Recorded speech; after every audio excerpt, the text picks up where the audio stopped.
The word Abu Bakr also indicates his high status. How so? The root words for Abu Bakr or Bakr, Abu Bakr means father of Bakr, right?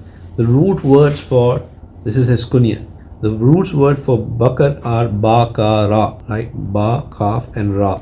The words that are usually formed from these root words, they are always come in the meaning of the first. For example, there is a word that is used for the first fruit of the season. It's called bakura. It's also from bakara. Then bukra, we must have heard this word from Arabs, use it a lot. Bukra, especially the Saudis, they use it a lot.